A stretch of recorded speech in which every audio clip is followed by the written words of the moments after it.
नवम स्कंद पंचमोऽध्याय श्रीशुकोवाच हेमंत विष्णुरवचने दुर्वासा गमे तो समने तक्षणे अम्बरीश पादे पड़िले जीवन प्रमादे चरण तले ताकु देखी संभ्रमे जीवन उपेक्षी विप्र जीवन रक्षार्थे कर अंजलि देई माते सुदर्शन मुख चाई डाकई कर त्राई त्राई भोचक्र तो महिमा जेते के मुखे कही पारु तोते तु अग्नि आदित्य जे सोम सर्वज्योतिंक सुखधाम तु आप क्षिति व्योमरूपी निज प्रकाशे सर्वव्यापी सकल मंत्र इंद्रिगणे विराज पुरुष कारणे भोचक्र तोते नमस्कार स्वभावे तुजे शस्त्रवर विष्णुर निज प्राय तुई तो भाव केहि न जानई सकल शस्त्र तेज हरु तोर महिमा महामेरु तु लोकपाल सर्व आत्मा तु तेज पुरुष महात्मा तु सर्वधर्म कर्म हेतु अधर्म कूले धर्म केतु तु लोकपाल शुद्ध चेता मनहु व्यग्र बलवंता तोहर निज तेज त्रासे संसार घोर तम नाशे श्रुति तो महिमा न जाने केवल प्रकाशे प्रमाणे हरिभक्तंक महिमा के कही पारे गुण सीमा सदय सदरूप तोर ब्रह्मा शिवंकु गोचर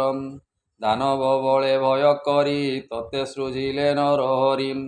तु दैत्य बल मध्य पशि सकल तेज तांक ध्वंसी असुर संगे तोर तेज देखि कंपिले ग्रहराज एणु जगत रक्षा अर्थे खल विनाशे धरी हस्ते तो बले बली गदाधर तु एबे मते रक्षा कर ए विप्रदेव कूले मोर एहा जीवन रक्षा कर मु जेबे दान यज्ञ करी स्वधर्म मार्गे व्रताचारी ब्राह्मण चरण कमले जेबे सेवक मोर कूले से धर्मे जेबे मोर दीक्षा ए विप्र हेउ प्राण रक्षा जेबे गोविंद प्रिय मते मु समे देखे सर्वभूते हेमंत शुणिता वचन विष्णुर चक्र सुदर्शन तक्षणे निशाकर प्राय शीतल लागे विप्रदे ए दुर्वासा जीव को पाइला संतोषे चक्र को चाहिला चक्र को नमस्कार करी बोले नृपति कर धरी देख अनंत दासंकर महामहिमा अगोचर अपराध कले हे सहंती विष्णु को सर्वदेह चिंती साधुंक त्याग कही नुए हरि को देखे सर्वदे जार नाम श्रुति मात्रे दुरीत नर होई गात्रे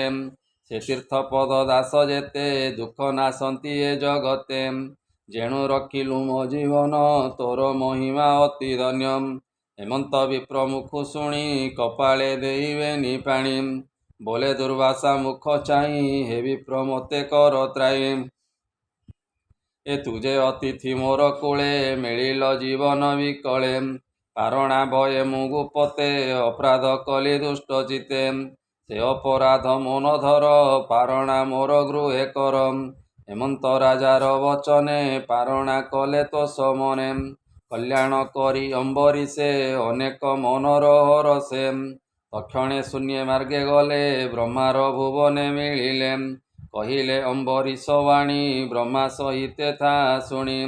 राजा को कले धन्य धन्य एवे तु शुणव राजन ए अम्बरीश दंडधारी पुत्र को राज्य राजा करी हरिचरणे मन देई पशिला घर बने जाई प्राण छाड़िला तप बले पशिला विष्णुपाद मूले से अम्बरीशर आख्यान जे करे श्रवण कीर्तनम हरिचरणे मने चिंती अंते से गोविंदे पसंती बोलो ई विप्र जगन्नाथ नवम स्कंदे भागवत सुजने अम्बरीश वाणी संसारु तोरए आशुणी इति श्रीमद्भागवते महापुराणे परमहंस्यां सहितां वयासिक्यां नवम स्कंदे अम्बरीश चरिते नाम पंचमोऽध्यायः बोलानंदे एकवार हरि हरि बोलम्।